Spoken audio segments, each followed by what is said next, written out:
Welcome to today's Ukraine War Update for May 30th, 2026.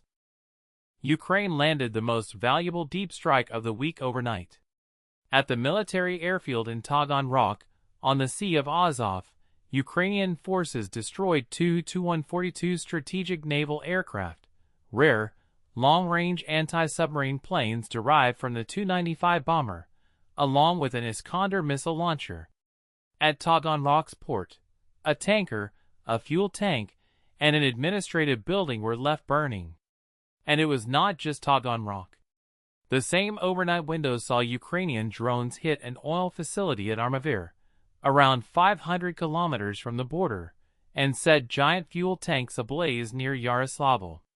This is the logistical lockdown campaign widening from refineries to the aircraft and the launchers that do the striking. When Ukraine takes out two Tu-142s in a single night, it is not just destroying machines, it is destroying capabilities Russia cannot quickly replace.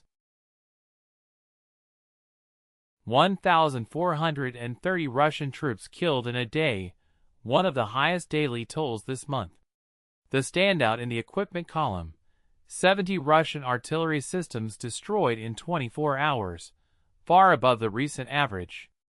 1,781 drones down. Russian vehicle and fuel truck losses now stand above 100,700 for the war. The counter-battery fight is running hot, and Russia's gun line is paying for it. Russia's answer came against Ukraine's railways. Overnight, around 90 drones and 2 ballistic missiles were launched at the country.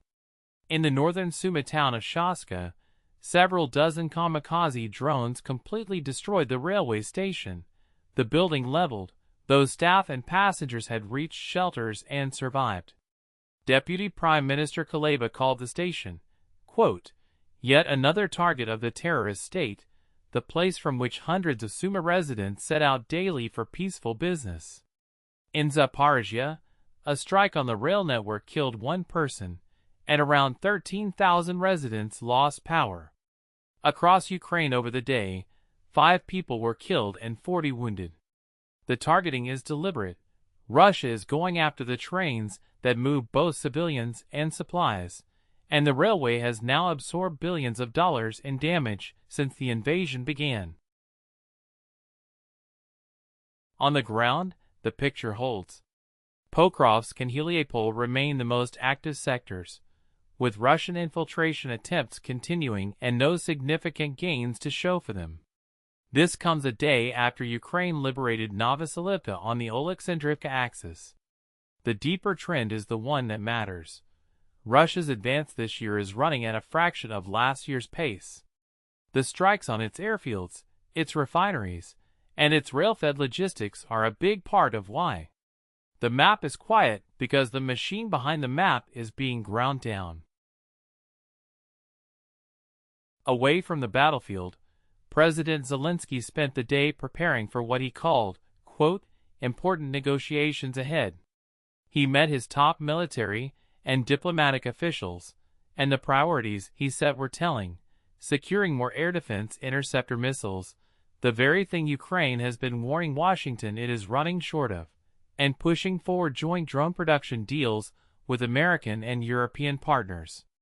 It is the same logic as the deep strikes, applied to diplomacy. Ukraine is trying to lock in the 2 things that decide this war right now: the interceptors that keep its cities standing, and the drones that are taking Russia's war machine apart from the inside. That wraps up today's update. If you found this useful, press the like button and subscribe in order to support this channel. Stay informed, stay safe, and I'll see you tomorrow.